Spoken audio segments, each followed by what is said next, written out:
what you want, when you want it, where you want it. This is The Mesh. Footcandle Films. Film news and reviews from two guys who really like movies. This episode is brought to you by the Footcandle Film Society. For a schedule of upcoming screenings and membership information, visit the Society's website at www.footcandle.org.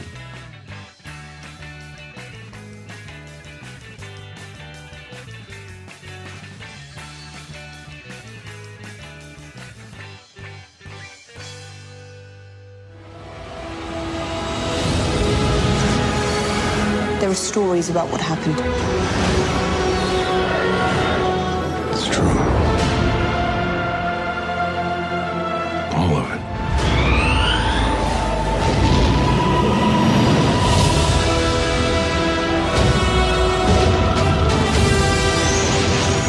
The dark side. A Jedi.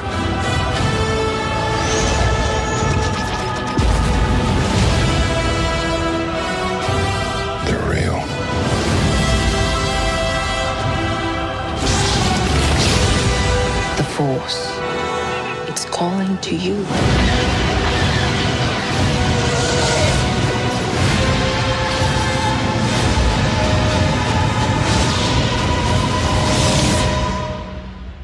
Just let it in.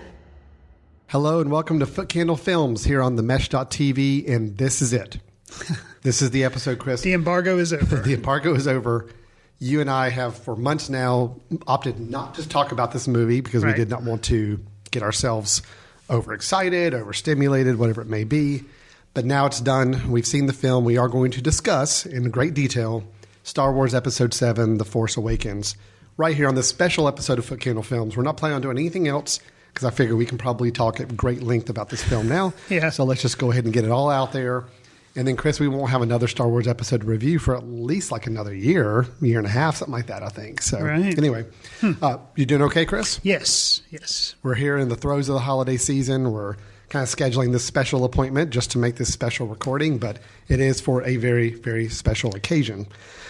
Chris, before we get into discussion, obviously this is a film that it's 30 years in the making as far as I'm concerned. Just kind of jumping right over the prequels and saying going from Return of the Jedi to this one, it truly is a long in the making film that I think a lot of people that after Return of the Jedi was over and we were all kids, we wanted this next chapter. We wanted to know what was going to happen next. Fair enough. With these characters. The prequels gave us a little bit of Star Wars fix, although, of course, very derided by most of the fan population.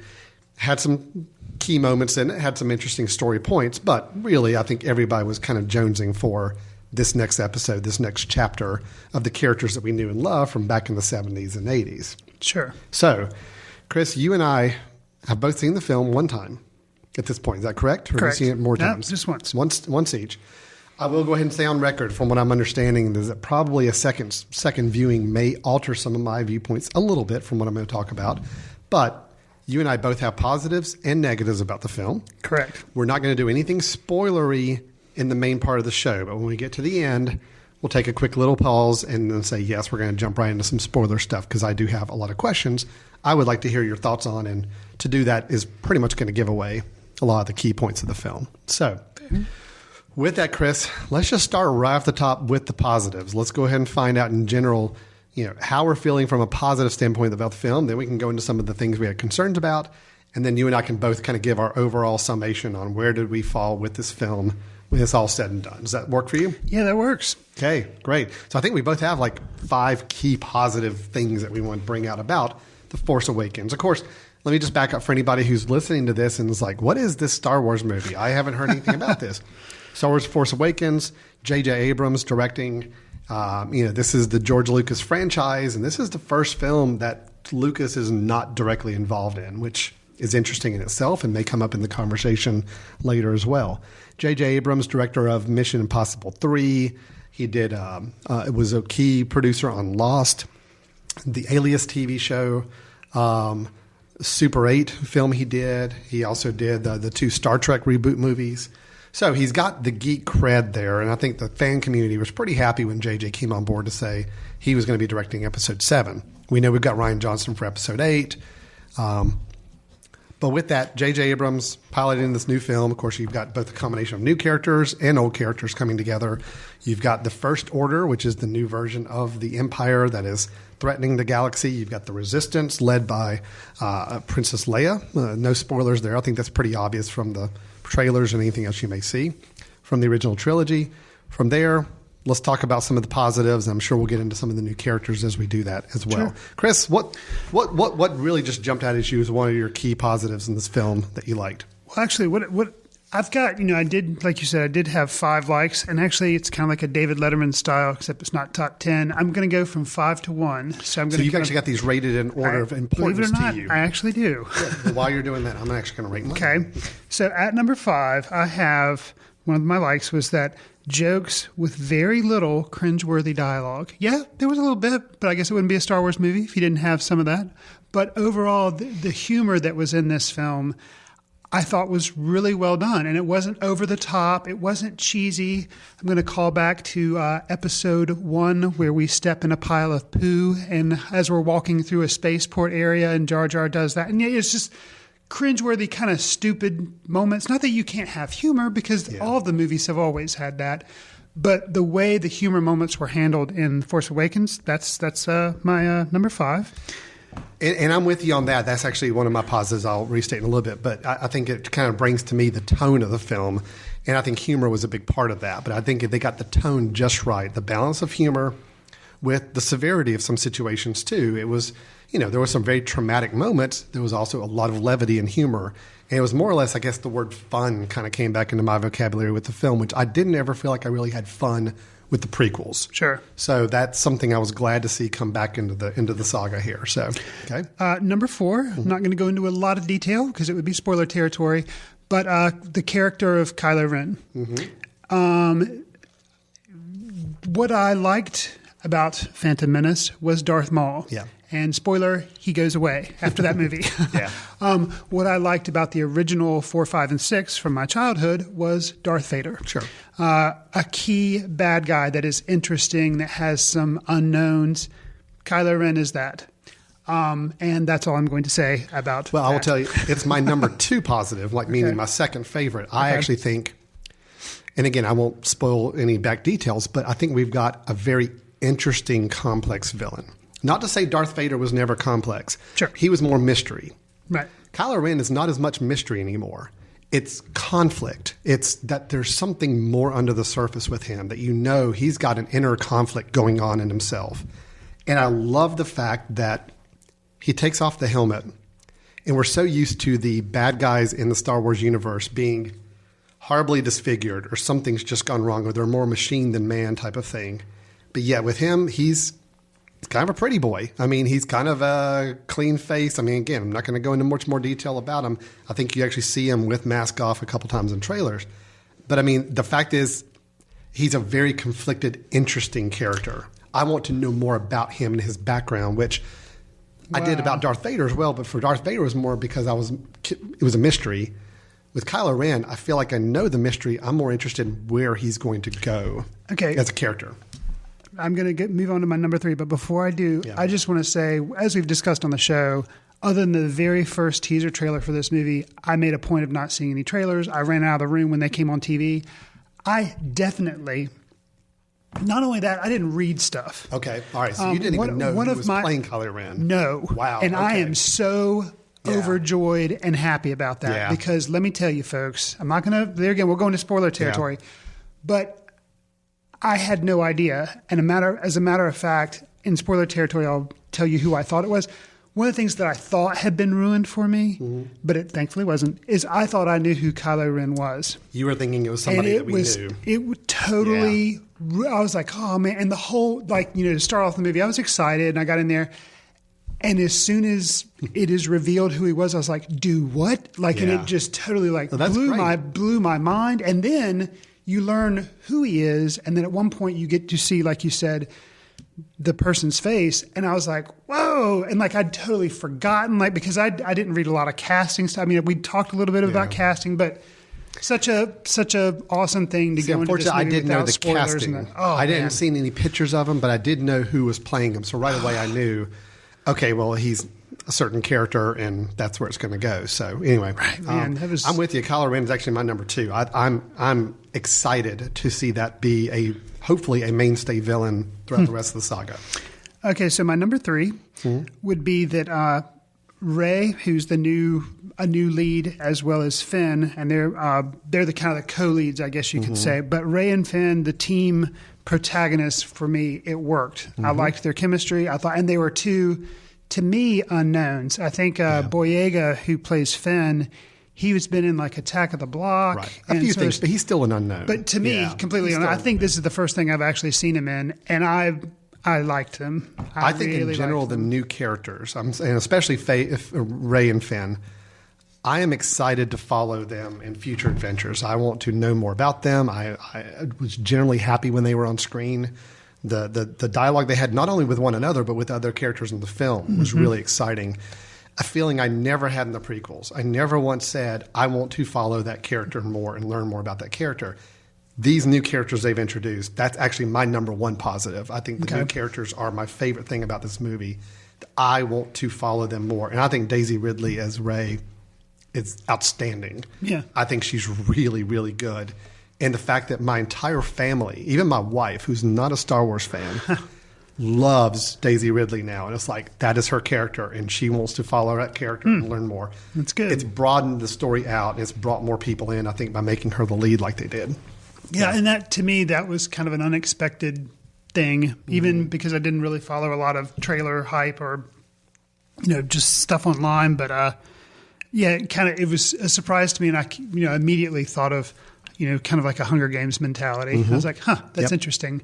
Or, science fiction wise, taking kind of an Aliens Ripley approach. Yes. But all good. Nothing wrong with it. It's interesting. I'll tell you, there was a scene with her, and there's nothing spoilery about this. This is early in the film. This is a more exposition setting. But, of course, she's a scavenger living on the desert. The very first time we meet her, she's just pouring through old spaceships and finding whatever she can. But there's a moment where she's out in the desert just by herself, leaning up against an old AT-AT, laying in the sand. Yeah. And she puts on one of the X-Wing fighter helmets, obviously she found somewhere.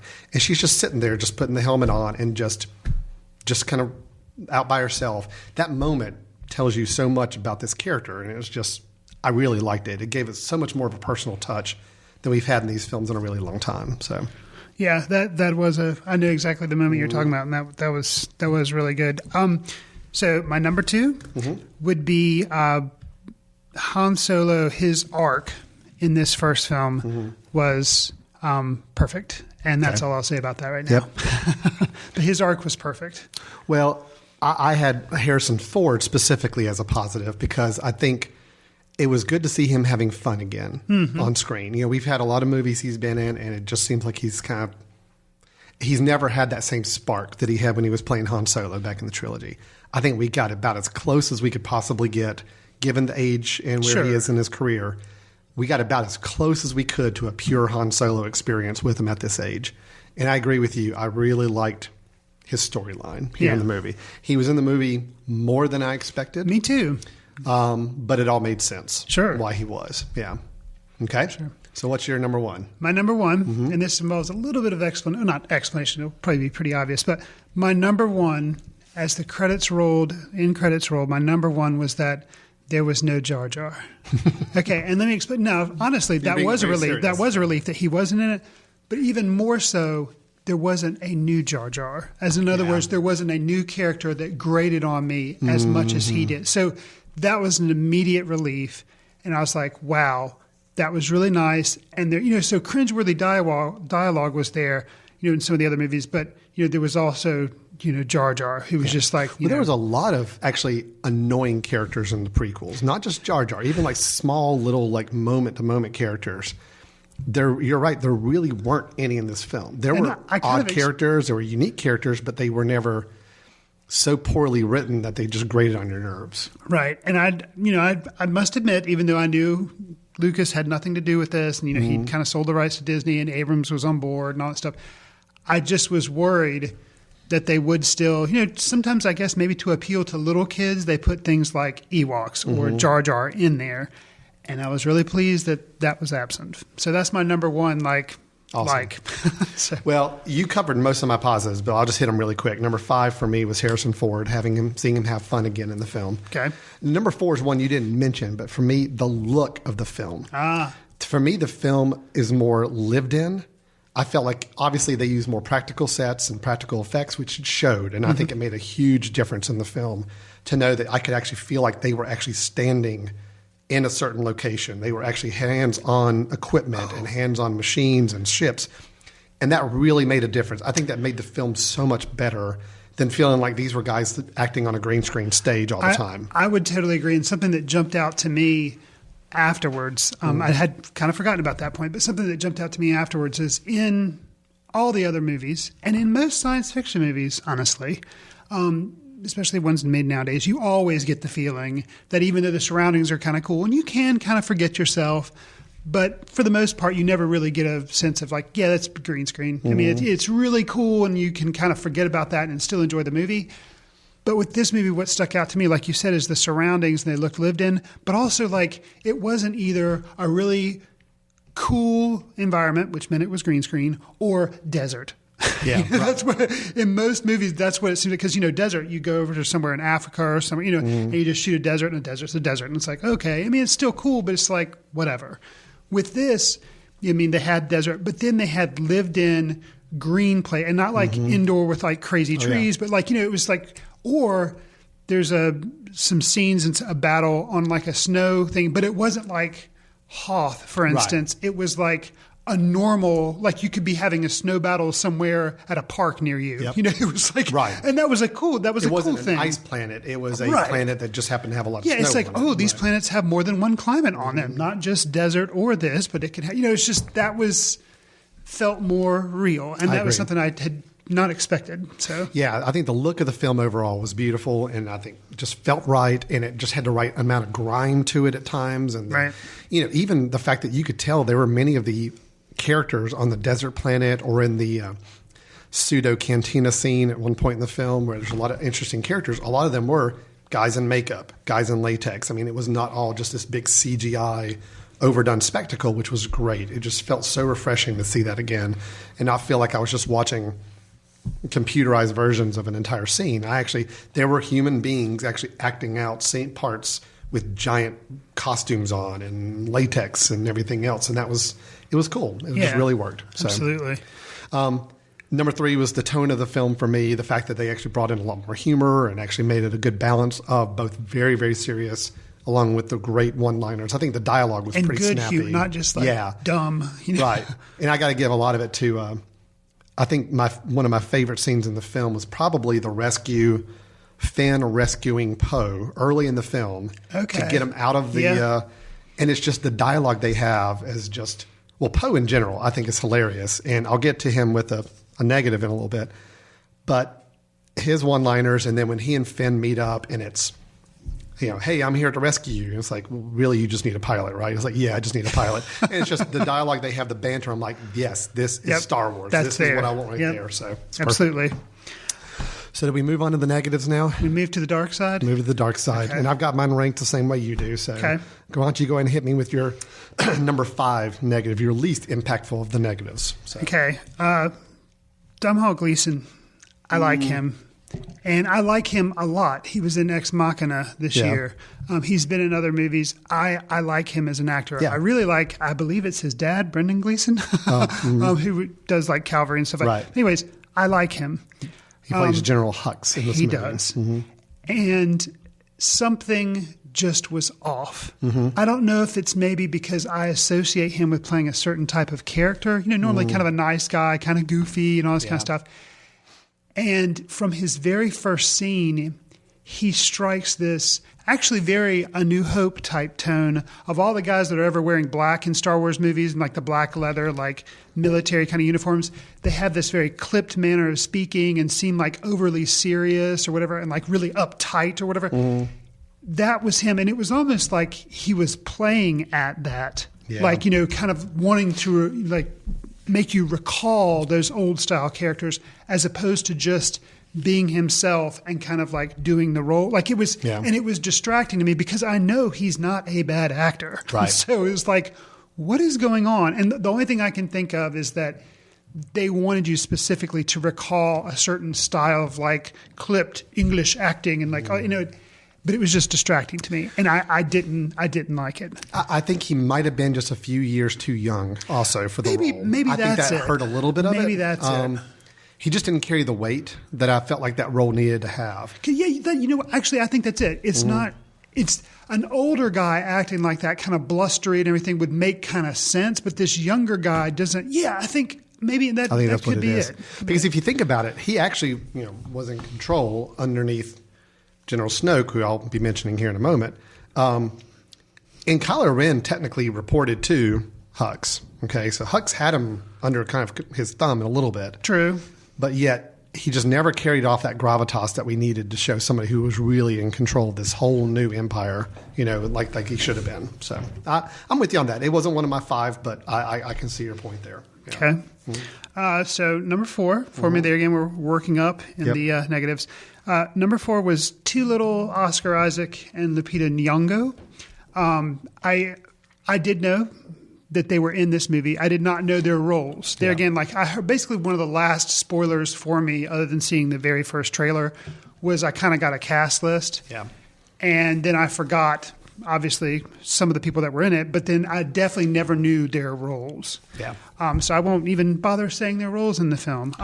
Well, and I'm going to add one more person to that. Okay. I agree with you about Oscar Isaac. That was actually my number 5 negative, is just disappointment that I think we had a really fun, interesting character and a great actor. Absolutely. So little used in the film. I mean, shockingly underused, in my opinion, from what I expected him to be going into the film. Yeah, he's ex machina as well. So. Yeah. I will add the Chrome Stormtrooper to the mix as well. That was kind of a big deal when they cast it, news-wise, because it was a female. It's a female stormtrooper. She's on Game of Thrones. Okay. I was going to say, I saw some buzz after I watched the film. I saw some buzz online about how excited some people were. And it was kind of a cool character, but I didn't know who the person was. But it's a Game of Thrones person. Yeah, she was in the film twice, from what I can tell, 2 scenes. And while one scene was pretty cool, the other one was, she was kind of getting her butt handed to her in a way. And it was just not... It had a little bit of a Boba Fett feel to it, where it's a really cool looking character, and you really wanted more of it. But like in Empire Strikes Back, maybe we didn't really see a whole lot of them, and it was a disappointment for me. So this was Captain Phasma. Captain Phasma, yeah. So I'm with you on Oscar Isaac and Captain Phasma. Those are 2 characters I was excited to see in the film, and I liked when they were on the screen, but they were on the screen so little. It was kind of a disappointment at the end of the day.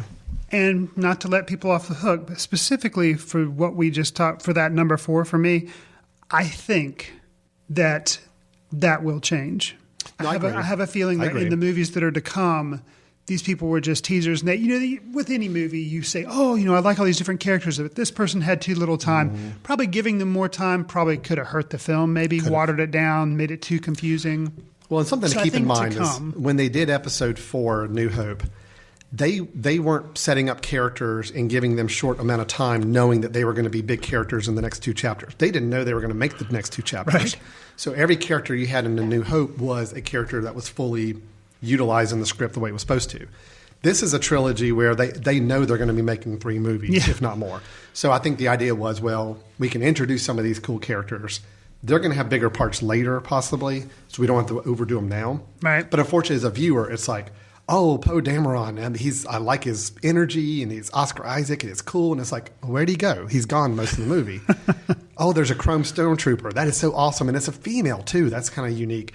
And she's gone. We don't see her again. Right. So those were, I hate saying they're negatives, because I know in the grammar scheme of things, and I may look at this retroactively in the future as a whole new trilogy and see how big their arc may become. Sure. But as this one single movie, it's like, oh, man, give me more of those characters. So I'm with you on that.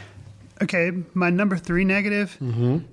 Apparently, we're still trapped with some dumb names sometimes. Poe and Snoke. Really? Poe, I don't mind. Snoke is stupid. Snoke is dumb. Yeah. Can we talk about General Snoke in general, just that whole big bad guy? Yeah, we can. Okay. Because for me, he was my number 4. Okay. It was extremely jarring when we first see him. Luckily, he turned out to be a hologram, because Yes. that was one thing that really made me nervous when I first saw him. That I agree. When I first saw him, I was like, this is, the introduction of him was kind of strange, and it kind of left my wheels spinning, because I'm like, wait a second, are we supposed to know this person? Are we not supposed to know this person? But yeah, it gave me a very Guardians of the Galaxy feeling when he was like this giant thing, but then it turns out hologram. So that's Yeah, okay. so the hologram saved it a little bit, but it was still just, I felt more, I was either in a Harry Potter film or Lord of the Rings film or something. Yeah. It just didn't match the tone of the rest of the film. I'm there And, with you. of course, we don't really get much out of him as a character, so it's hard to gauge if he's going to be an interesting character or not. He was used very sparingly, and it was in that same Emperor Palpatine kind of just overseeing what's going on and teasing about the future. Right. But it's just the way he was presented, the giant hologram, the way it was shown on screen, just didn't work for me. It pulled me out of the film really quickly away. Were you bothered that the character was basically a CGI character? Did that bother you? Would you have rather it been a real person? Well, I always would rather it be a real person. It's portrayed by Andy Serkis. Yeah, I would always rather it be a real person, but I will say I thought the motion capture on it looked pretty good for it to be a full CGI person. Sure. I just didn't like the spectacle in which it was presented to us. Got you. And all. And again, it was just, they're teasing for the future again. I get that. But that was the villain that I was really let down by to get introduced in this film. Okay. What's your number 3? You're up to number 3, I'm right? up to number 2. Oh, you are? Okay. Another giant battle station. Yeah. You hit mine as well. The Star Killer base. Starkiller Base. That said, I think the realization of the giant battle station, Starkiller Base, makes more sense than the ones in the previous movies, in the fact that they seemingly have learned from their mistakes. And like, instead of building a giant battle station, why don't we take a planet and make it into that actually makes some more sense. It makes sense, but I don't think it was very clearly explained in the film. And I don't think the realization of what this was very well explained or just talked about in the film either. Basically, all we knew is it was bigger than the Death Star. The whole fact that it was a planet, actually, I had to like kind of sit back and think about that, and I like realize it after piecing some stuff together. It was not very clear to me. Okay.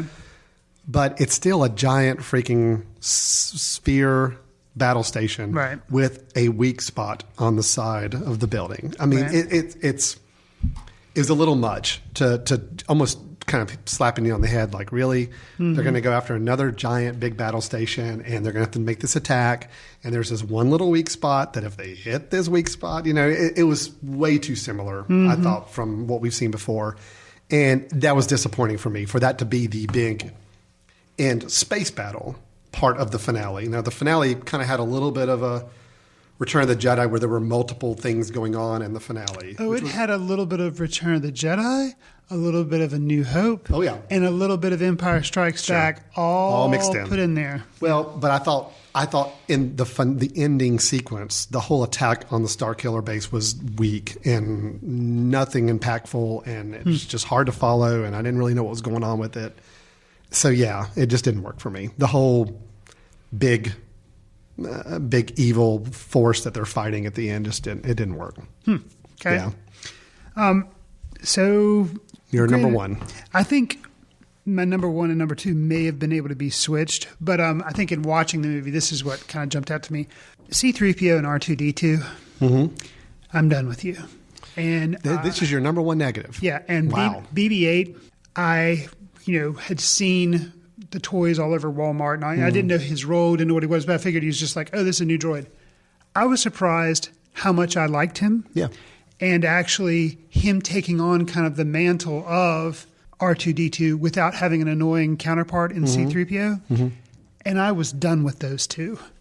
And they come in, and I'm just like, it was almost not, it wasn't a Jar Jar moment, but it was almost like, oh, really? Like, I didn't see that bad. Yeah, they were so sparingly used, though. Thank goodness. I think that was intentional. It was like, we got to throw them in kind of as a little fan service and to kind of tie it all together. But I think BB-8 is the droid we're following going forward. I hope so. I hope we don't see C-3PO and R2-D2 again. Well, my negative, you didn't really hit on it. But actually, my top 2 negatives, we hit on it a little bit, the second one. But it's a big, broad negative on thing. The whole thing for me, I'll go ahead and say on the record, I really did like this film, but I didn't love it. And I'll tell you the reason I didn't love it is I felt like it had all of the right elements together with characters, tone, the look of the film, the old and the new stuff, all that. But I thought the story and the plotting, not dialogue, but the plotting of the whole plot in general just didn't work for me. I've even had to sit there and remember exactly what transpired in the middle third of the film because it was just it was a lot of patchwork from older films. It was a lot of repeating of plot points. There was a lot of kind of all over the place with where characters were going and their motivations for going there. I just really thought the story and the plotting had a lot of issues with it, and that's my biggest negative of the film. If it was a better written story, but you take all the same characters, the same look and tone of the film and everything else, it would be a perfect film. It's just the story and the plotting for me really tripped it up. And I found myself way too many times realizing, wait a minute, this is just like New Hope. Oh, wait a minute, they did this just like Return of the Jedi. Poe is on a desert planet and he's got something and he has to give it to a droid before he gets captured, and the droid has to go find somebody on a desert planet to like give that to. And it's just, oh my gosh, this is so, that's even in the first 15 minutes. It's like, that is so exactly like the plot of episode 4. To me, the storyline and the plotting of the film is what my biggest issue with it. I have a hard time dissecting a lot of the parts of the story and understanding where the story was going the whole time. And it just felt like it was a lot of cool scenes and a lot of cool moments, and a lot of great dialogue and a lot of great characters. But the story was so jumbled, I felt like, in trying to force so much in this patchwork. That's what kept me from really saying I love the film.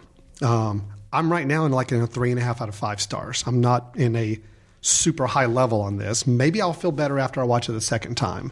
But that's my number one big issue with it, is just the plotting in general of the film. It's hard for me to rate Star Wars films. Yeah, I walked out of Phantom Menace and I would have given it 5 stars. Right. Now, on subsequent viewings with the blinders off and the nostalgia lenses had fallen to the floor, I saw how irritating Jar Jar Binks was. So that came down. With this, like you say, I like it a lot. And I think overall, if I were to sum up everything, my misgivings is not quite the same, but it's kind of resonating the same with you, is that watching the film, I really admired a lot of things that were happening, but it was kind of distracting to me how similar they were to other films. Yeah. Now, that being said, similar but kind of changed a little bit and kind of like rebooted, much like James Bond franchise with Daniel Craig. It's like they're taking things, they're turning them on their head. Yeah. The fact that Rey is a major character, and she's female, obviously. So I appreciated it, and I think what I am truly desiring from this franchise, and I think from what you're saying, possibly you too, is that basically this was safe. J.J. Abrams gave us a safe movie that did make references, that did have R2-D2 and C-3PO, that did have a major bad guy in Kylo Ren, that did have, Han Solo in there. So they knew, and they didn't go any outside of the comfort zone story-wise. And I think, or give you anything really fresh to chew on story-wise. However, that being said, with Rian Johnson for episode 8, I feel like there's great opportunity and hope that that's where this could go. This is kind of setting you up, saying, okay, guys, here's where we are. And then hopefully they'll go into some interesting I will gladly ways. say that I think this film does a wonderful job of getting people excited for where Star Wars is going. Sure. Absolutely. I did more reading about Star Wars after I saw this film than I did with any of the prequel movies when I saw them. With the prequel movies, it's like, okay, I just watched the movie. I'm not really that interested in knowing what's going to happen next. I'll just wait till the next movie comes out. Here, it's like, oh my gosh, what's going to happen with this character? What does this mean that this happened? So it did rekindle that enthusiasm. But I agree with you. It was really safe. And I still look at it. Even right now, I'm trying to think from plot-wise. I know what happened at the beginning of the film, Poe getting captured, and then Finn, the whole stormtrooper thing. Right. But then it's like, from that point on, it was like, okay, they're here. Now they're going here. Now they're here. Now they're here. Now somebody else is captured by Kylo Ren. And now this. And it's just... Well, and some of the things I'm honestly going to get into is spoilers, because I think more of my plot holes and questions and things that didn't work for me get into the spoiler territory. So, Well, I think we're fair. I think we've given a good enough review. We both liked the film. Yeah, I do really like the film. I am more borderline on maybe love it, and we'll get to that in spoiler territory. But you like it, but you don't love it. I really like it. I'm just shy of loving it. Maybe a second viewing will make me feel better. The one other thing I'll say that I thought was just a big letdown for the film with me. Okay. There were a lot of cool moments in the film. Okay. But there was no one really standout scene for me. Oh, man. Because I look back and I'll actually go to a Chris Fry side on this. As much as I don't care for the prequels, I do think that the Darth Maul lightsaber duel at the end of Episode 1 is one of the coolest scenes in all Star Wars movies. And I don't feel like we had an equivalent action sequence in this movie that I just afterwards was like, wow, that was cool. We've got to get into spoiler territory. Okay, sure. Are we officially? So well, I think let's wrap it up and just say that I had some misgivings, but I did really like the film. I'm extremely enthusiastic about where this has put the trilogy going forward. I have no concerns about the direction they're taking right now. I have some misgivings about the story plotting and some of the choices in this film, but it's a big budget science fiction movie that's trying to please a wide variety of people as well as rope in some new people. Absolutely. And I'll tell you right away, my wife loved this movie, which never would have expected that. I mean, she even was like, I think she even took a pillow into the movie theater with us because she was expecting to sleep. And see, she said within 10 minutes, she's like engaged and ready to go. So this film has done the right thing. It has rekindled our enthusiasm and it brought in a whole new audience. Wow. I'm probably going to be more critical about it than the common viewer will be. And I did have some misgivings with it that kept me from saying I absolutely love the film. Sure. Okay. Fair enough. All right. So we're done with the main review. If you have not seen the film and we have piqued your interest, we definitely say yes, go out and see it, especially if you have any Star Wars enthusiasm in your body. It's worth seeing. It's absolutely great. And it definitely sets up a good direction going forward. So now we're going to pause for a few seconds and then we'll jump into some spoilers. As I sip some coffee and just wait for a moment for everybody to shut off their podcast player, you may take a few moments to find your pause button on your podcast. We understand, we're giving you a few seconds. I'm with the Band on the Mesh.tv features regional music acts discussing their craft and live performances. Subscribe to I'm with the Band on the Mesh.tv and swim around in the heads of your favorite regional musicians.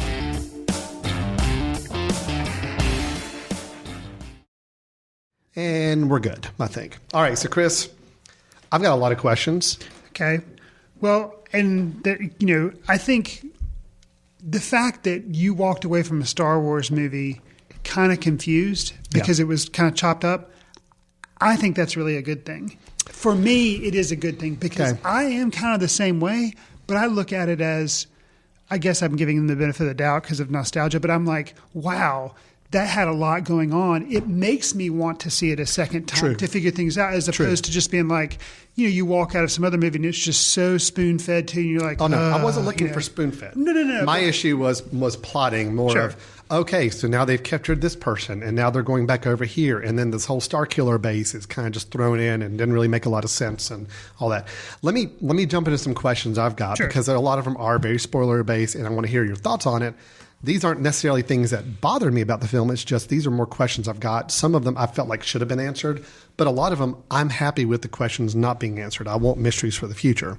Like, for example, okay, so Finn was a stormtrooper and he just out in the midst of battle decided he didn't want to be a stormtrooper anymore. He wasn't happy with what was happening there. I have a question about when the rationale of going from clones to real people happened. I think we'll get that. I hope so, because I'm curious about that. I know there was a conversation between Hux and Kylo Ren about Hux was wanting to use clones, but it sounded like Kylo Ren was the one who kind of encouraged them to start cultivating babies to become stormtroopers, because I think even Hux said, well, this is, this guy's gone renegade, and if we had used clones, it wouldn't have been a problem or something like that. So I'm curious about that whole transition. I don't even see here again. That's why I can't wait to see this movie again. I don't even remember that conversation. Okay. I remember a conversation between Finn and somebody where he's like, yeah, I was taken from my family at a young age. And you're like, okay, so that explains why you're African American instead of being like, looking like all the clones from the other movies, because you were done. You were a different type of stormtrooper. So that was good. I didn't even catch that other conversation. Yeah. So I think it seems like there was some major strategic decision about whether to use clones or real people, Okay. and so that's I'm curious about. Sure. Also with Finn, I really like Finn's character. I think it's an interesting character that here's somebody who's basically defected from the Empire and is now willing to help the Resistance, and he kind of has a little bit of a falling for Rey, and he's also not really sure of himself in a lot of things. But yet, here's a guy that picks up a lightsaber and seems to be pretty good at it. Holds his own with Kylo Ren for a while. Right. That was one of those moments where it's like, okay, I don't get that. I understand that I think J.J. Abrams was trying to throw us all off the path. Yep. He wanted everybody to think that Finn was going to be this force-sensitive guy who was going to become our big hero of the trilogy. Absolutely. And I think the turn was, nope, it's not Finn, it's chick. Rey, which is cool. I like that. Yep. But to play with us so much by even having him wield a lightsaber and being pretty good at it for a while. I mean, he's holding off a guy who's been using and training for years. So how did that happen? I don't know, using and training for years. He is not finished. He is true. Now, I know Kylo Ren is not finished training. He's not finished, and that was made pretty evident. Yeah, but still. And I think the only reason Finn was able to do anything is because of his whole military background. Yeah, but and the fact that he'd been trained as and stormtroopers. If you saw when he battles a stormtrooper, and they now have this I don't have a lightsaber, but I'm going to beat you with this other attachment that they have. And I realize that he's a trained professional to fight. I just thought that was a little stretching for me. I mean, to kind of, and I know what they were trying to do. They were really trying to build up our thoughts of that's a J.J. Abrams thing. He was building it up to be like, oh, hey, yeah, Finn's got a lightsaber. He's even in the movie poster holding a lightsaber. This is going to be your new Jedi. Oh, no, sorry. It's going to be over here. I didn't mind the switch. It's just the build up Finn that way. I felt like Finn was a character. He's such a good character that they kind of didn't really know what to do with him during the course of the film a lot. He was bouncing around in roles, bouncing around in kind of his capabilities. One moment he's doesn't seem very capable of doing anything, and then another minute he's wielding a lightsaber, and it's like it was a little problematic for me that character. Why? And this is all about Rey now. I like the way the film ends. Okay? Oh, okay.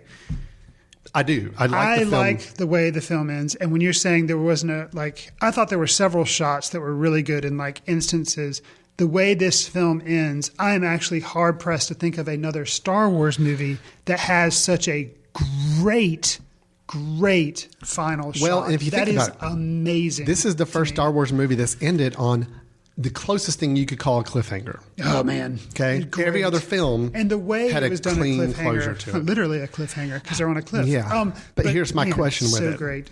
Here's my question with it: why? And you maybe a second viewing will explain this. Why, if the whole premise of this film, even in the crawl at the beginning, Luke Skywalker is missing. Mm-hmm. The whole point of this film is find Luke Skywalker. Right. The First Order wants to find him because Kylo Ren wants to finish the job Darth Vader didn't. Yep.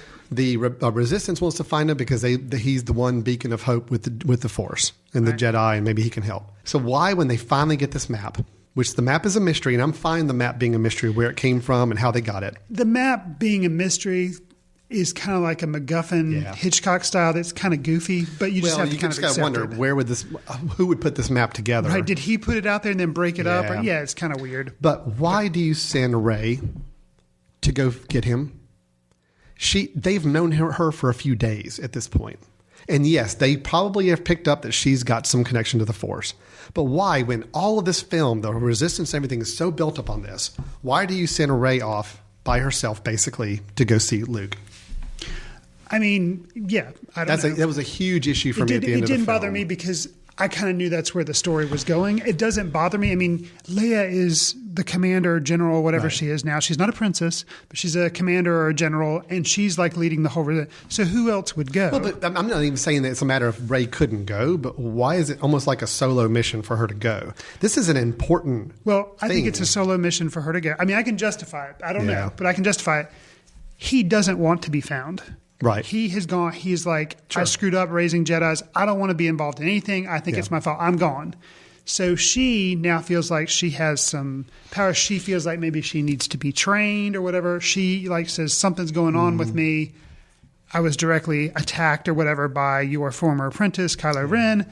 I'm going to go to, and I think that's why. I mean, why? Because it had to be that way for the story and it's setting it up. But it didn't. It's a much better shot, the two of them on the cliffside looking at each other, her giving the lightsaber, a lot better than a whole army showing up and like being there with them. So. I mean, I understand why, but yeah, it's convenient. But well, and then as we go into Rey a little bit more as well, I'm perfectly happy and fine with Rey's family and history being a mystery. That's cool. However, I think they've got a little bit of a tough spot right now. Okay, because go ahead. I think the mystery aspect is interesting, but I'm afraid it's going to be a kind of shrugging your shoulders in the end game. I kind of feel the same way. And so let's just say if she turns out to be Luke's daughter, which is one of the theories. How can she not be? Right. But yet now, so every Star Wars movie, when it ends, the next chapter picks up so many years later or so much time later. Right. I've never seen a Star Wars movie that the next chapter picks up the moment the last one does. Okay? So if she is his daughter, if she's meeting him and he opts to now train her in episode 8 or whatever may happen, are we going to be strung along with this mystery of, is Luke her father or not? And obviously they've been training together. Luke's not going to say anything to her. How do you stretch that out from that point now when they've just now met and some time is probably going to pass between episode 7 and 8 to not have that revealed in the interim? Well, I'll say this. So the thing that I thought had been spoiled for me, and since we're in spoiler territory, we can do whatever now. I thought, because I hadn't seen anything, hadn't read anything, I thought Luke Skywalker was actually Kylo Ren. Yeah, I know you. And that he had gone evil, and that he was me. Even when the movie started up, and they said, "Oh, we're looking for Luke Skywalker," and I still thought, because of the whole voice disguising thing, I thought, no. Luke Skywalker, I think they wanted you to know Luke Skywalker is actually found. This is him. He just wants to wipe out all traces of Jedi. Yeah. And I thought, and until they revealed who Kylo Ren was, which it turns out we can go ahead and say, he is Han Solo's son, Ben Solo. And I thought that was amazing. So I like the fact that they, very easily, if they wanted to, they could have strung that out the entire movie and only told you at the end. And they tell you that maybe in the first third. Maybe. And that was like mind blowing. I was like, and that was a relief to me, A, that it wasn't Luke Skywalker, and B, they didn't string you along the entire movie, which they could have.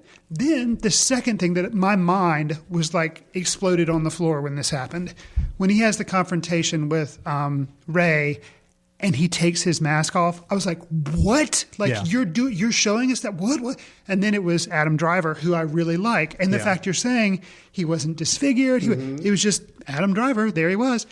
That blew my mind. And there again, that's something they could string you along. Who is under the mask? Okay, and they didn't do that. Once you figure out, it's not Luke Skywalker, but it's his son, they could string you along for a whole movie and then reveal at the very end when his mask gets not. And they didn't do that. Well, I think they had to do that earlier, and rightfully so, because that makes the showdown with Han and Ben so much more impactful. If it had been one of those things where they approach each other and you didn't know who Kylo Ren was, and all of a sudden this mask comes off and it's like, son, and blah, blah, blah. Right. You wouldn't have the impact of Solo's death at that point. I don't think be as resonating. That's what was so amazing to me is that I didn't realize why they were doing it. Yeah. I didn't know the pay of the, yes, you're right. That's totally why they have him take his mask off, because you see he's young, he's a son, you get it. But then in kind of the climax of the movie, he has the confrontation with Han Solo, and it's a very impactful scene because of the way they've let it build up to that point. Yeah. And even you see Han Solo see Kylo Ren walking away and totally, and Kylo Ren kind of the whole time, he knows Han Solo is there. He knows he's in around, but he's just like, whatever, not going to interact with him, not going to talk to him, not going to do anything. It's probably a little bit of that light side of the Force still kind of pushing him away, saying, you know what, you don't want to have this this interaction. Yeah. And Han Solo makes the choice. He's like, okay, I'm gonna call him out. I'm gonna go confront him, and he does. And that was just plus giving us that revelation of who Kylo Ren is earlier in the film allows us to have the moment with Han and Leia that they do, talking about the situation. Which, granted, I didn't think was the best scene, but at least there was a scene where they can acknowledge what their relationship had become and why because of it. Yeah, something about that didn't quite work, and I don't know what. I don't know if it just maybe it was actually too extended, and they tried to pull a little bit too much emotion or something. Yeah. Something about when Han and Leia finally met. Yeah.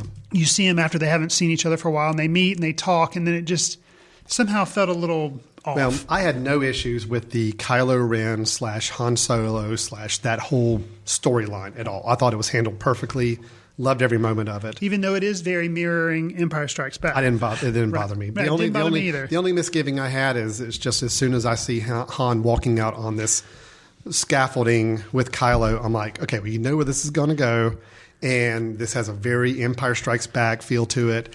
I was okay with it. I was on board. It was just that one little moment. I'm like, yep, okay, I got a feeling I know where this is going to go. I'll give you this. So, we're in spoiler territory. It doesn't matter. When that was happening, I liked it. I felt I knew where it was going. But there was a moment when Kylo Ren, as he holds out the lightsaber, I was actually worried that Han Solo was going to take it and cut his head off. That actually crossed through my mind. I was like, man, this is about to get... Basically, that would have been dark. He's like, Dad, I need you to do something. Like, I need you to kill me because I don't want to become dark. And Han Solo was like, okay. And I was afraid he was going to kill his son. And I'm like, that is going to go so dark. I don't think that would... And sure enough, that's not what happens. And he kills Han Solo. But, it's just kind of like it happens.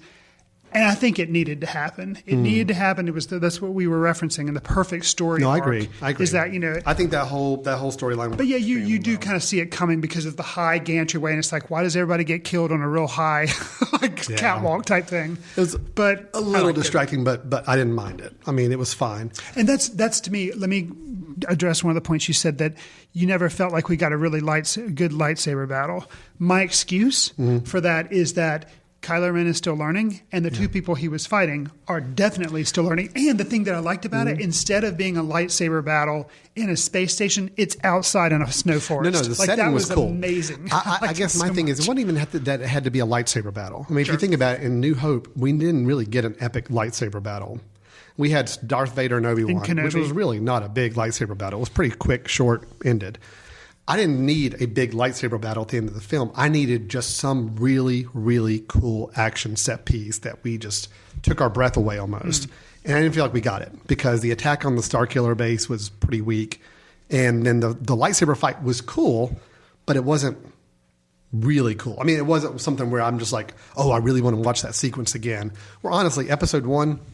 That's probably why I came out of episode 1 pretty high on the movie, because I was remembering that last 20-minute fight. And it is pretty amazing. But when you watch the first hour and a half of it, you're like, it's a lot of junk to get through to get to that really cool battle. So. I think one of the things you mentioned was that we're just assuming Rey is Skywalker's kid. We're assuming. There's no other... How else could they explain Here's the thing that would make me cranky, and I really, I don't want it to be that because it's so predictable, but let me tell you something that could be kind of predictable that would really irritate me if it happened and would be worse. If she is like the kid of Han Solo and somebody else and not Leia.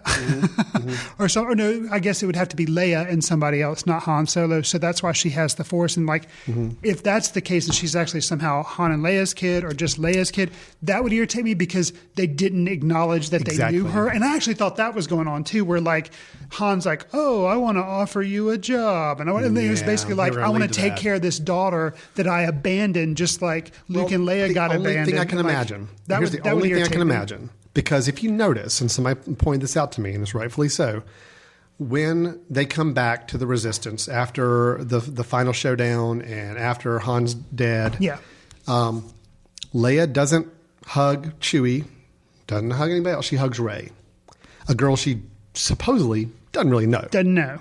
But supposedly they're hugging. Now, the only thing I could see they could try to pull out is saying that Han and Leia did know that's their daughter, and they were pulling a little bit of a Luke and Leia where they were trying to separate them and protect them. Right. That's going to irritate me so much. See, I think that's weak. I think they want to have enough of that question mark in your head right now when the film ended. And that's why they did make it so super clear that Luke might have been her father. Right. I think they're going to have to go the route of Luke's her father. I hope. And so then you've got Rey and Kylo Ren as cousins who are on opposite sides. And they're fighting it. I think that's the way you got to go. Yeah. And that's what I hope happens, as opposed to she's Leia's daughter, because that would really irritate me that she didn't, that was never, that would, to me, that's like, you're fooling the audience on purpose as opposed to just leaving out key information, because it's like, no, we assume that, that would irritate. What would be interesting, I would be curious how they could work it in, is if a third option is true and she's somebody like not related to any of them, like Obi-Wan Kenobi's daughter. Well, somehow, you got to think about it. Supposedly, Luke started a Jedi Academy. Yes. And so there were other people and that one were of the being trained in trainees those. was Kylo Ren, who didn't go so well. So there were other kids that were force sensitive or whatever they want to call it that he was going to train. Right. So it's very possible she could just have some little offshoot to somebody else and not even be directly connected to Luke that and would Leia. that would be. I mean, a Ben Kenobi offshoot. I'm okay with that. Yeah. That would be. Cool. I don't think they have to shoehorn it into that she's a direct lineage with them. It's just explain to me how she's force sensitive or how she has the force. That's all I need to know in the next movie. The only other thing I'll say about the film, just a little annoyance for me, but I mean, it is a spoiler. I knew that Kylo Ren was alive still at the end of the film, even after that snow battle and they're fighting. I assumed he was alive. We don't really see him again, but we see him like laying there on a snowbank as the planet's blowing up. I know he's alive. I know he's going forward. But my kids... Is that a question for you? My kids actually came out both saying, man, it really sucks that Kylo Ren's dead. I'm like, he's not dead. No. It's like, I know we saw him laying wounded. Because he and They Rey, have a rift really between big them. like earthquake. But the whole happened. planet's blowing up. Right. You know, they rescue Rey, and Rey rescues Finn. Right. And they take off, but we don't see anybody rescuing Kylo Ren. Well, but Snoke, sorry, I can't even say his name without laughing, but Snoke tells Hux, like, he's like, dude, this place is blown. Hux tells Snoke, hey, this place is blown up. He's like, all right, abandon base, get out of there, but bring Kylo Ren to me. I wish you would just see that one scene of them picking him up and taking him off. That's true. It just would have clarified for a lot of people. And plus, there was even, did Kylo Ren lose a leg in the battle? Because there was one shot where it swiped right in his leg and he fell over. I and thought, I don't know. I'll one up you one worse. During that battle, I kept thinking because there were some shots, you couldn't tell me. But I thought at one point they cut his hand off. I'm like, please don't do that. It looked like he got a lot of limbs possibly cut off, but we don't see that. Okay. So I wish they could have just tightened that up a little bit and let us know that, hey, Kylo Ren, he's fine. He's going to get recuperated. Well, you know what? I think I wouldn't be surprised because he comes to that snow battle and he's already been shot at by Chewie because of what he did to Han Solo, and he has blood. He's bleeding, and I think he is getting more and more damage, such that I wouldn't be surprised if he's kind of cyborgish in the next one. That's why I'm kind of thinking maybe if he did lose a leg, he's now got a cyborg leg. Just don't make it be a hand. I agree with you. It's a little too on the nose. I did think the little quirk of him beating himself where his wound was was just another one of those interesting characters. That's why I like his character so much. Something that surprised me, and we're running long, especially if we're talking about one movie, but something that surprised me that I liked, but I think they probably do need to taper it off, the humor of Kylo Ren not being able to control his temper. Yeah.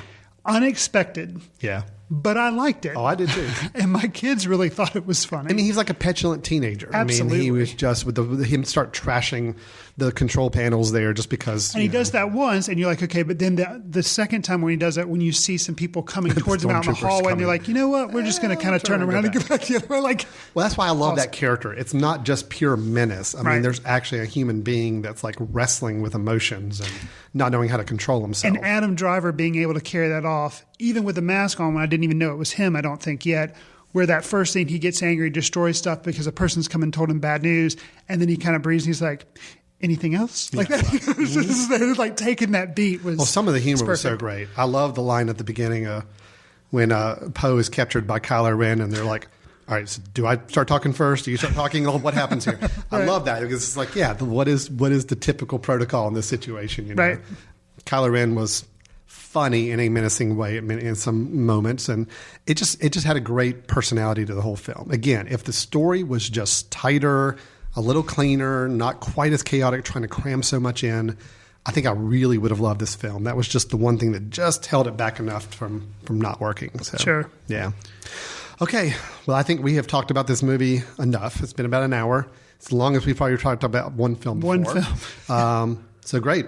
Star Wars The Force Awakens, we're both saying yes, good, very good. I'm at the very good level. Chris is at the very good, almost bordering on loving it level.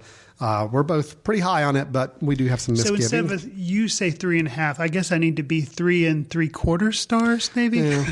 I mean, I would love to give this up to a 4 because I think it has the potential to be a 4 if I watch it again. But right now, I've got just enough little annoyances that it's good. It's really good. And I definitely want people to see it, and I want to see it again. But this is a Star Wars movie. We're going to probably be more critical about this movie than probably any other movie we see this year. Sure. So anyway.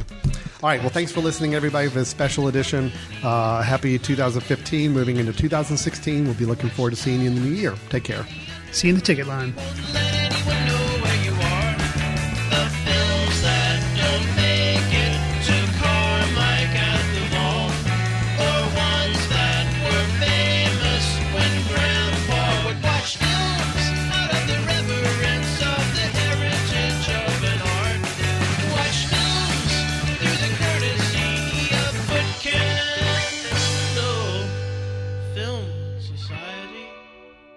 Special thanks to Carpal Tuller for the show theme music.